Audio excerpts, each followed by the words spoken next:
Gaza में लंबे समय से जारी संघर्ष को खत्म करने के लिए अब शांति की एक नई उम्मीद जागी है। इस बार हालात पहले से काफी अलग हैं, क्योंकि अब इस पूरे मसले में ईरान ने मोर्चा संभाल लिया है। खबर यह है कि ईरान अब सीधे तौर पर हमास की तरफ से इजराइल से बातचीत करेगा और एक खुलासा खुद अमेरिकी राष्ट्रपति डोनाल्ड ट्रंप ने किया। ट्रंप ने पत्रकारों से बातचीत में कहा कि हमारा लक्ष्य दोनों पक्षों के बीच शांति लाना है। हम पूरी कोशिश कर रहे हैं कि जल्द ही इसका नतीजा दुनिया के सामने होगा।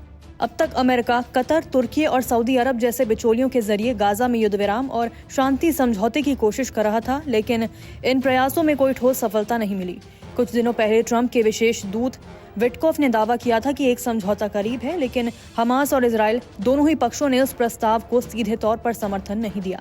हालात ऐसे बन गए हैं कि ट्रंप प्रशासन को पीछे हटना पड़ा, लेकिन अब नई चाल चली गई है ईरान से सीधा संपर्क करने की। ये कदम इसलिए अहम है क्योंकि गाजा स्थित हमास को सीधे तौर पर ईरान का समर्थन प्राप्त है। माना जाता है कि ईरान यदि चाहे तो हमास को युद्ध रोकने के लिए बाध्य कर सकता है।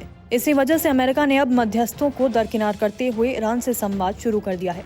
ईरान की इस सीधी भूमिका से सऊदी अरब और तुर्की की महत्वाकांक्षाओं को झटका लगा है। ये दोनों देश गाजा संघर्ष को सुलझाकर मध्य पूर्व में अपने प्रभाव को और मजबूत करना चाहते थे, लेकिन अब ईरान ने उस कोशिश पर पानी फेर दिया। खासकर तुर्की, जो खुद को मुस्लिम दुनिया का नेता साबित करने में जुटा था, अब इस घटनाक्रम में हाशिए पर नजर आ रहा है। शांति समझौते के बाद गाजा का राजनीतिक भविष्य क्या होगा, ये भी अब तेहरान के इशारों पर तय हो सकता है। यदि ईरान और इजराइल के बीच कोई डील होती है तो गाजा में रिफॉर्म, पुनर्निर्माण और प्रशासनिक ढांचे में भी ईरान की बड़ी भूमिका होने की संभावना है। इस तरह ईरान एक बार फिर क्षेत्रीय राजनीति में केंद्रीय भूमिका निभाने की ओर बढ़ रहा है। गाजा संकट की ये नई दिशा बताती है कि मध्य पूर्व में समीकरण तेजी से बदल रहे हैं।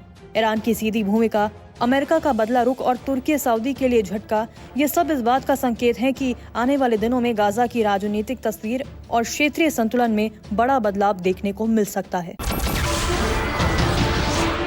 नमस्कार, मैं हूं मानक गुप्ता। अगर आपको हमारा ये वीडियो पसंद आया हो तो इसे लाइक और शेयर जरूर करें, और हाँ, हमें सब्सक्राइब और फॉलो करना ना भूलें, ताकि आप देश और दुनिया की कोई खबर मिस ना करें। तो जुड़े रहिए हमारे साथ और देखते रहिए न्यूज़ 24।